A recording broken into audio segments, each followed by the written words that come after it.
क्या सबका साथ सबका विकास का नारा अब कुछ का साथ और कईयों के विनाश की कड़वी सच्चाई में बदल रहा है? वो नरेंद्र मोदी सरकार जो हर मंच से कह रही थी कि भैया एक रहेंगे तो सेफ रहेंगे। क्या उसने यूजीसी के नए नियमों के जरिए उस एक में से सामान्य वर्ग को अनसेफ कर दिया है?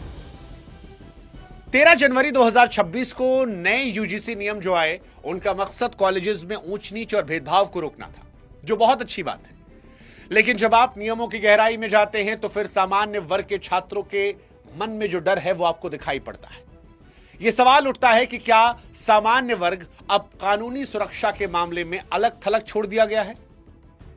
आज एक पत्रकार होने के नाते मेरा काम किसी जात का विरोध करना नहीं, बल्कि उस इंसाफ की बात को करना है जो हर छात्र का हक है, चाहे उसका सरनेम कुछ भी हो, कुछ भी। इसीलिए मुद्दा केवल शिक्षा का नहीं है, यह सामाजिक न्याय और बराबरी का है। और जब हम एक राष्ट्र की बात करते हैं, सरकार वन नेशन की बात करती है, तो उस वन नेशन में कानून में भेदभाव क्यों नजर आता है? सरकार की सोच में दोगलापन, हिपोक्रेसी क्यों नजर आती है? क्यों ऐसा होता है कि किसी छात्र की सुरक्षा उसके जाति प्रमाण पत्र से तय की जा रही है? ये आज वो सवाल हैं जो हर छात्र और हर अभिभावक को परेशान करने वाले हैं। हम आपको बताएंगे कैसे सरकार ने यूजीसी 2023 के नियमों से किसी भी जाति शब्द को हटाकर 2026 में जो नियम बनाए, उसने जनरल कैटेगरी के छात्रों को कानूनन बेसहारा छोड़ दिया। हम आपको बताएंगे कैसे संविधान के बराबरी वाले अधिकार आर्टिकल 14 को यूजीसी का यह नया नियम चोट पहुंचा रहा है।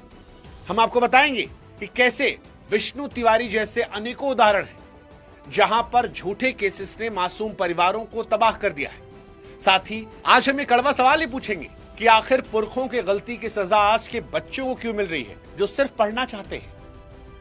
क्या गरीबी देखकर सुरक्षा नहीं मिलनी चाहिए? एक कड़वे सच का पर्दाफाश करेंगे जहां पर आप ये समझेंगे कैसे ये नियम आने वाले समय में कॉलेजेस में ब्लैकमेलिंग और उगाही का जरिया बन सकते हैं। और आज इसलिए ये वीडियो आपको ध्यान से देखना है, समझना है। अब इस विवाद को समझने के लिए सबसे पहले आपको यूजीसी 2023 और यूजीसी 2026 के नियमों के बीच अंतर समझना पड़ेगा। इन नियमों की गंभीरता समझने के लिए यह जानना जरूरी है कि सरकार ने क्या बदला है, क्योंकि सरकार ने केवल शब्दों का हेरफेर नहीं किया है, बल्कि पूरी कानूनी दिशा का बदलाव है। 2023 की यूजीसी गाइडलाइंस में एक व्यापक और समावेशी नजरिया अपनाया गया था। उस दस्तावेज में स्पष्ट रूप से किसी भी छात्र के खिलाफ होने वाले भेदभाव को अपराध की श्रेणी में रखने की बात कही गई। उसका मतलब यह था कि न्याय का